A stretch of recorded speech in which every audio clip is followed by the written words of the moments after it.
Né Nicolas Julliard. Bonjour à toutes et à tous. On a rendez-vous aujourd'hui avec Lucienne Perry.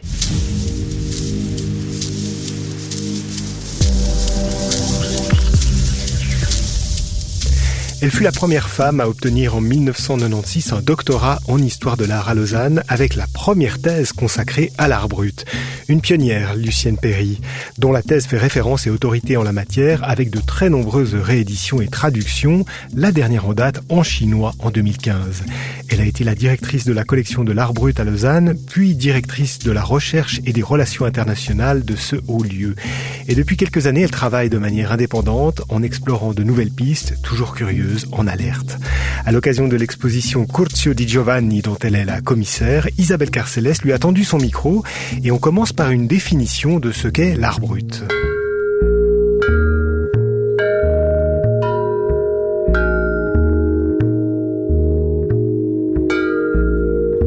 Alors, l'art brut, en fait, c'est un art pratiqué par des personnes qui se lancent dans la création artistique en toute liberté. Mais quand je dis liberté, ça s'écrit avec un L majuscule. Pourquoi ? Eh bien, tout simplement parce qu'au fond, ce sont des personnes qui n'ont pas de formation artistique, qui sont des autodidactes, qui, en fait, n'ont pas suivi de formation, ni dans une école des beaux-arts, ni dans les académies, et qui inventent de toutes pièces un système d'expression artistique. Et comme ils sont ignorants, puisqu'ils n'ont pas suivi de formation, ils ne connaissent pas les règles, ils ne connaissent pas les normes, les usages, les techniques non plus, eh bien, ils les inventent. Cette ignorance les pousse à inventer. Ils font de nécessité vertu, d'une certaine manière. On pourrait dire d'ailleurs que cette ignorance leur donne des libertés, leur donne des ailes. L'ignorance, habituellement, dans notre société occidentale, c'est vu comme quelque chose de négatif. En matière d'art brut, c'est quelque chose de positif. Les auteurs d'art brut inventent, dans le secret, le silence, la solitude, la plupart du temps, un univers qui leur est propre. Et comme ce sont des marginaux, eh bien, ce sont des gens qui ont été mis à l'écart. Ils trouvent dans l'univers qu'ils inventent, qui est bien sûr fictif, onirique, une place, enfin celle qu'ils n'ont pas eue ou qu'ils n'ont pas pu avoir dans la société. Et là, au contraire, ils sont les démiurges, les maîtres absolus, les architectes de leur univers.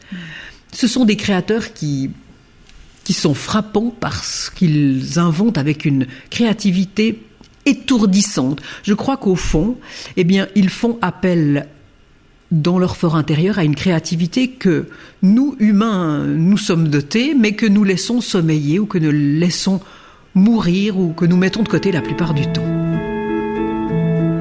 Une porte s'ouvre. Elle nous invite à pénétrer avec précaution dans un monde fragile, celui de l'innocence ou de l'obsession visionnaire, celui de l'enfance retrouvée et des royaumes imaginaires. Monde magique, monde étrange, mais aussi monde serein de la banalité, jardin secret des simples joies quotidiennes. Tout est permis à celui que ne briment pas les contraintes de la culture. Alors, Lucienne Perry, ça fait déjà quelques années que vous avez quitté la collection de l'art brut à Lausanne, la maison mère, si on peut dire. Mais vous n'avez pas du tout quitté le domaine très vaste, très protéiforme de l'art brut. Peut-être même que votre indépendance vous permet d'explorer de nouvelles régions de ce continent mystérieux où vous n'étiez pas encore allé. Oh oui, beaucoup de nouvelles régions. Je crois en fait que le fait de quitter la collection de l'art brut, c'est vrai, m'a donner certaines possibilités nouvelles. Par exemple, cette exposition que j'ai conçue, inventée et présentée à la Maison Rouge à Paris, Inextricabilia, eh bien, elle peut-être n'aurait pas été possible à la collection de l'art brut. Je ne dis pas que j'ai fait un pas de plus, je dirais plutôt que j'ai fait un pas de côté ou un pas différent. J'ai exploré un nouveau continent, comme vous disiez. Inextricabilia, enchevêtrement magique, c'était le sous-titre.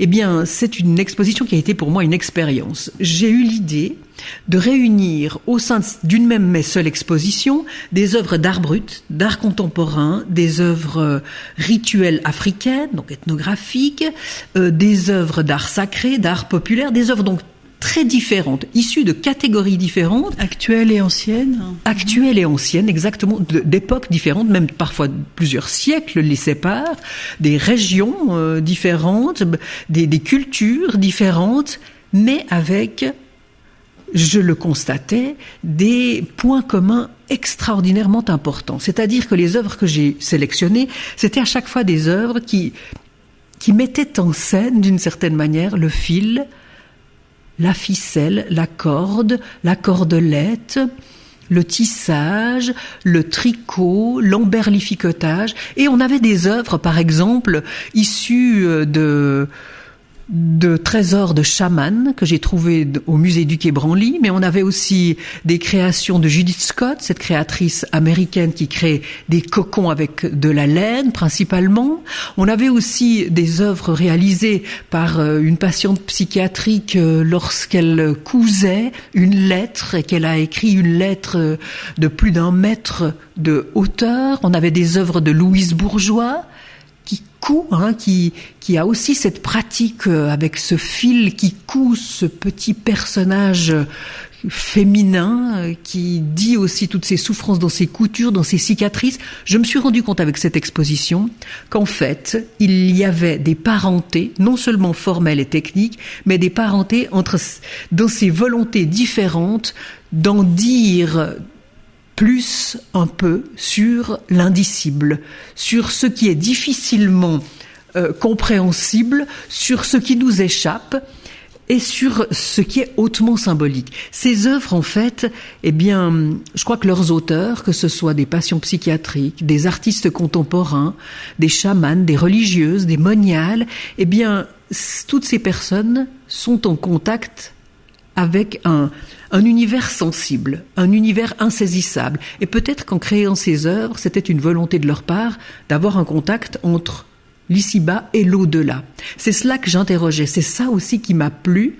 C'était très audacieux, j'avais un peu peur, je dois avouer, d'organiser cette exposition, parce que des expositions qui lient l'art brut et l'art contemporain, il y en a eu plusieurs ces dernières années. Là, j'essayais de faire quelque chose de différent, une fois encore, pas mieux ni moins bien, mais enfin de différent, c'est-à-dire d'interroger de manière encore plus vaste et plus ample et plus périlleuse, justement. Je me suis rendu compte qu'en fait, ma crainte n'avait pas de raison d'être, parce que j'ai été moi-même étonnée. 300 personnes par jour se pressaient dans cette exposition. Il y a eu un succès incroyable et j'ai reçu des lettres de personnes, des emails, de personnes qui me disaient en fait combien elles avaient été frappées. Je crois aussi que on est frappé dans sa tête, dans son âme, mais aussi dans son corps. Certaines de ces œuvres nous font peur. Certaines de ces œuvres nous font les frissons.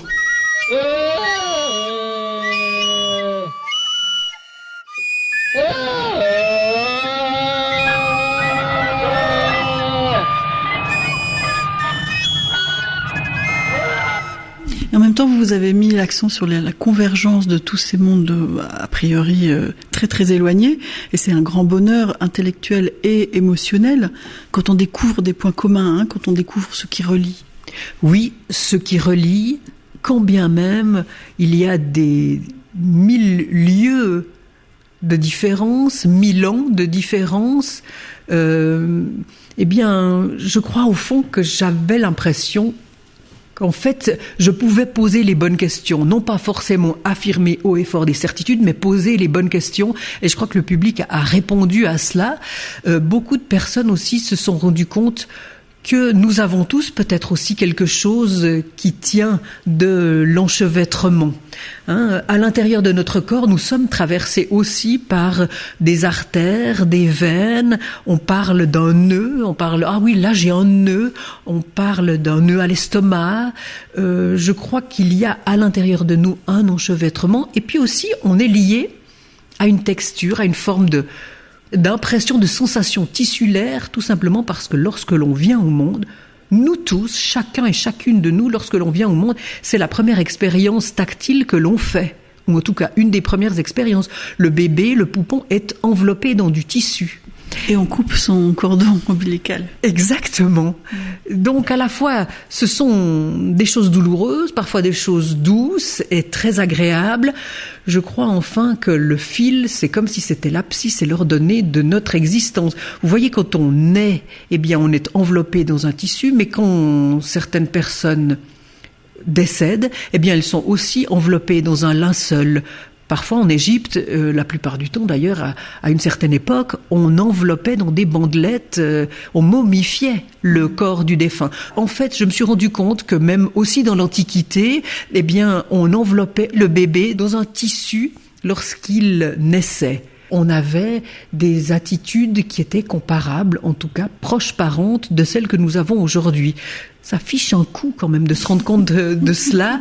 Et puis, c'est très émouvant. C'est très très émouvant. Et puis moi je suis aussi très impressionnée par la réaction physique que l'on a devant ces œuvres.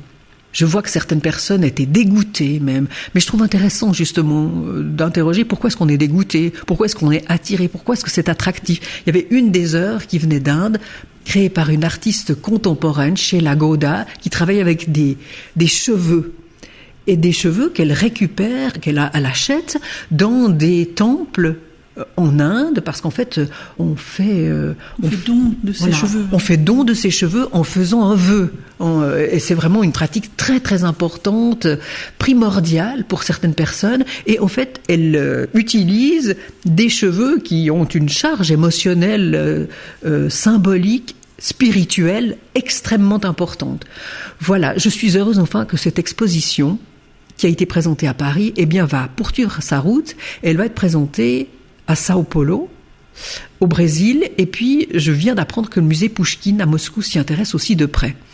Je trouverais important aussi que dans d'autres contrées, on essaie de s'interroger avec, à chaque fois, le musée qui prendrait part, et une part importante, à la réalisation de mon exposition. Moi, je n'ai pas envie d'apporter mon exposition telle qu'elle. Je n'ai pas envie de faire du copier-coller. Ce que j'ai proposé, par exemple, à Sao Paulo ou à Moscou, eh bien, c'est que l'on s'interroge aussi sur les œuvres qui émanent et du Brésil et de la Russie, qui seraient en adéquation avec cette pratique de l'enchevêtrement. Je suis persuadée, et d'ailleurs je le sais, j'ai déjà vu des œuvres au Brésil qui pourraient entrer et qui seront exposées aussi. Donc c'est la rencontre entre l'art de façon très large et l'anthropologie en fait.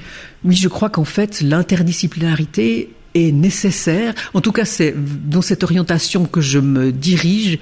J'ai d'ailleurs toujours trouvé important cet aspect-là. Lorsque j'organisais des expositions à la collection de l'Art Brut, quand je dirigeais ce musée, eh bien, j'essayais d'inviter toujours dans le catalogue eh bien, le point de vue d'historiens de l'art, bien sûr, mais aussi de psychiatres, de psychologues, de linguistes, de personnes qui s'occupaient de sociologie, de sciences humaines. Ça me semble extrêmement important et vraiment tellement important pour l'art brut, parce que l'art brut, eh bien, ce sont vraiment des œuvres ouvertes, hein, comme l'aurait dit Umberto Eco, des œuvres ouvertes parce que il y a plusieurs portes d'entrée.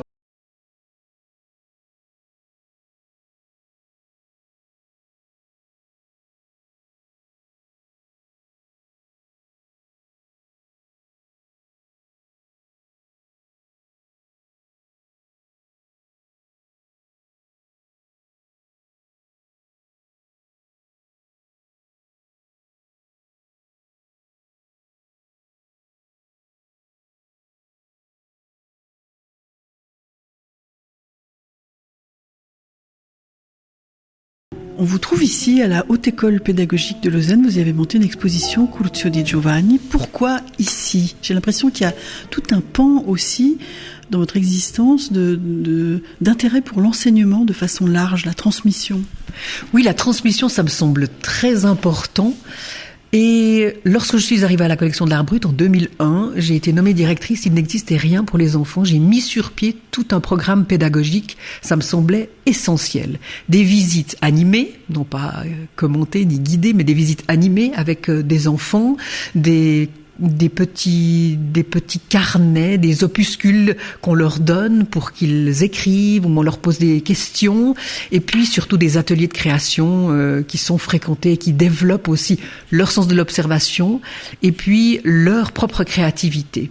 Ça m'a semblé toujours important même d'amener de tout petits enfants de 2 ou 3 ans, tout simplement pour qu'un monde leur soit ouvert. J'ai mis sur pied aussi des visites tout exprès organisé pour les enseignants, les profs aussi, pour qu'ils puissent ensuite eux-mêmes être messagers et messagères de ce que nous allions leur divulguer.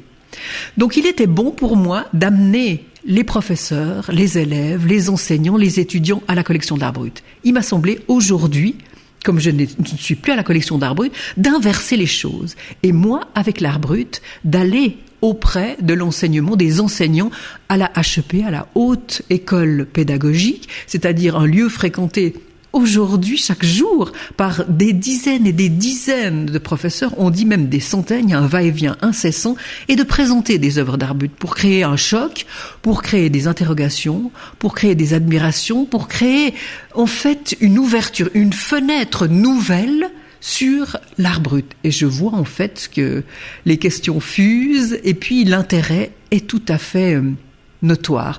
Ça m'a semblé important aussi d'accompagner le public. Lorsque j'étais aussi directrice de la collection de l'art brut, ça m'a semblé important toujours d'être à l'écoute aussi des médias et puis de recevoir le public pour l'accompagner parfois, tout en laissant bien sûr dans un second temps une complète liberté dans la manière d'appréhender. Parce que visiter la collection de l'art brut ou visiter une exposition d'art brut, de toute façon, c'est une expérience humaine tellement forte, émouvante et même philosophique à certains égards, qu'il faut aussi la vivre de manière personnelle et seule. Vous dispensez des cours à l'EPFL, au Collège des Humanités, qui s'adressent pas forcément à un public passionné d'histoire de l'art, a priori. Qu'est-ce que vous leur apportez à ces scientifiques et techniciens de pointe par le biais d'une meilleure connaissance de l'art brut, Lucienne Perry ? Eh bien, c'est très intéressant. Beaucoup de personnes penseraient que des futurs mathématiciens, des futurs informaticiens, des futurs architectes ou des futurs spécialistes en ingénierie, eh bien, s'intéressent peu ou pas à l'art. Eh bien, je vous assure, c'est extraordinaire de voir en fait l'engagement, l'intérêt, la vivacité, la vitalité de ces étudiants. En fait, bien sûr, ils choisissent le Collège des Humanités. Eh bien, ce sont 90, un peu plus de 90 professeurs, c'est-à-dire 90 cours de sciences humaines qui sont proposés aux étudiants. De la musicologie à l'étude du japonais et de la culture japonaise, en passant par la communication, la psychologie, la psychiatrie, eh bien, il y a aussi l'art brut. Et en fait, ceux qui choisissent ces cours, je les emmène très souvent à la collection de l'art brut, aussi dans les réserves de la collection de l'art brut, et je me rends compte que leurs questions sont passionnantes. Qu'est-ce que l'art, madame ? Qu'est-ce que l'art brut ? Mais pourquoi ? Revenons aux définitions premières.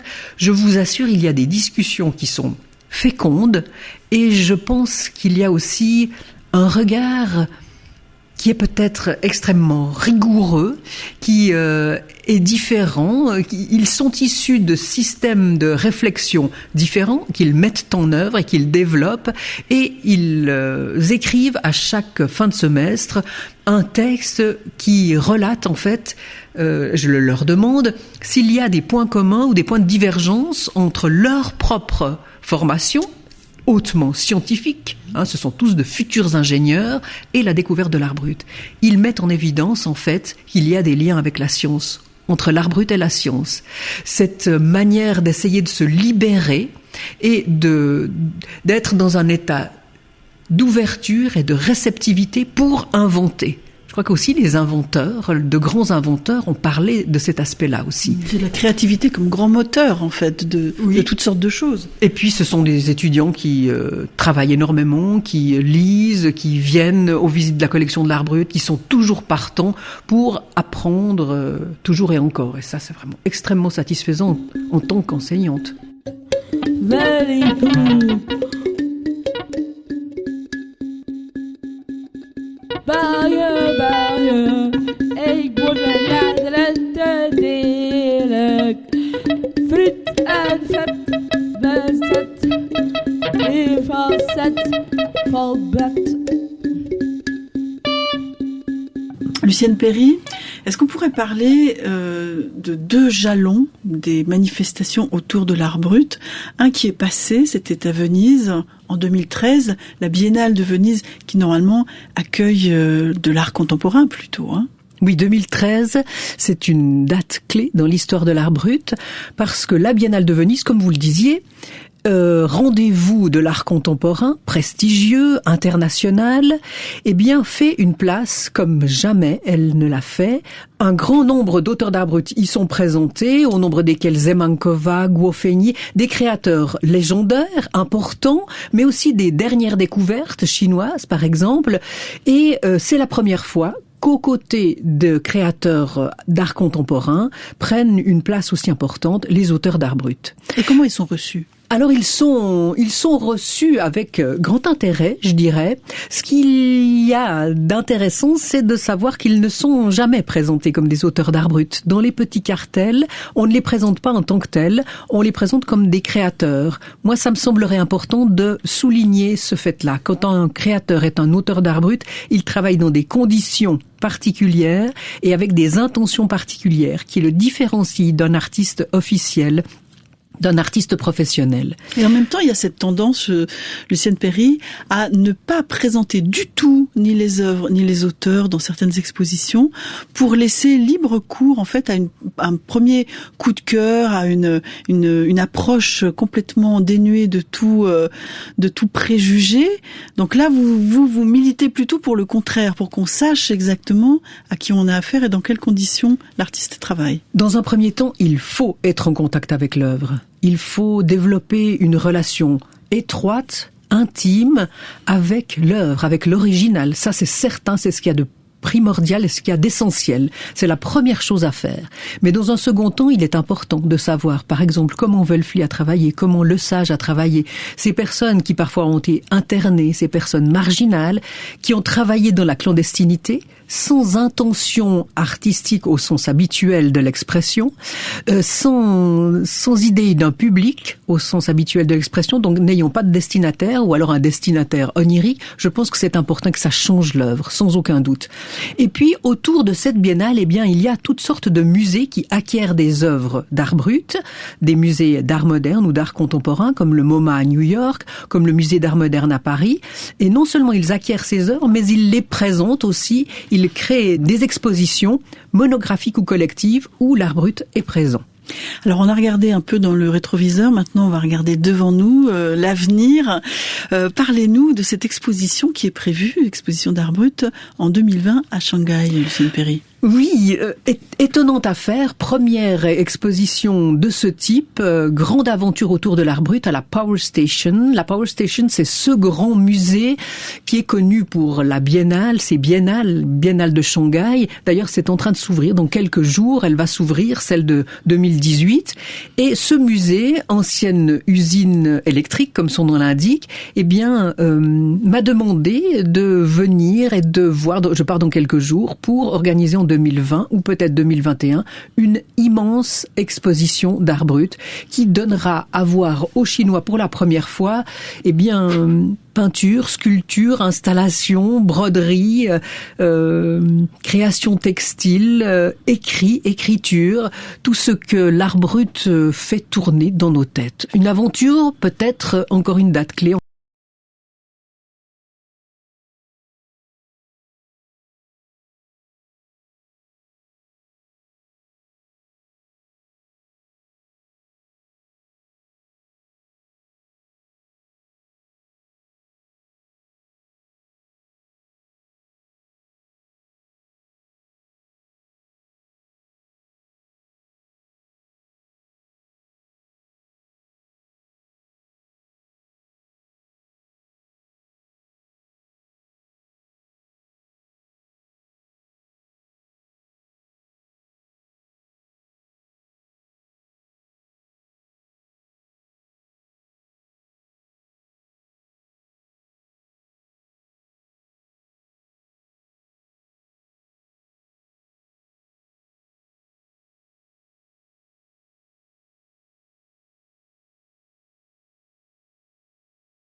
Son ouvrage de référence, intitulé tout simplement L'Art brut, est sorti dans une version revue et augmentée chez Flammarion. A signalé également le catalogue de l'exposition Inextricabilia, toujours chez Flammarion. Et enfin l'exposition Curzio di Giovanni à voir jusqu'au 22 novembre à la HEP de Lausanne. On en a parlé cette semaine dans Nectar, c'était jeudi dernier, une émission que vous pouvez retrouver en podcast ou en écoute à la carte. Merci à Gérald Wang pour la réalisation de cette émission. Merci à Eva Collomb, notre attachée de production. Je vous souhaite un excellent week-end à l'écoute d'Espace 2. Portez-vous bien. Allez, ciao!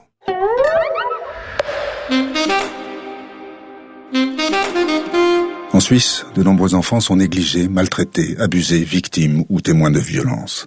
Pour la 3e édition de Cœur à Cœur, la RTS et la chaîne du bonheur, en partenariat avec lematin.ch, agissent pour le droit à l'enfance, du 15 au 21 décembre. Toutes les infos sur coeurrts.ch. Avec Twint. Vous écoutez Espace 2, il est 10h30, la matinée se poursuit en musique.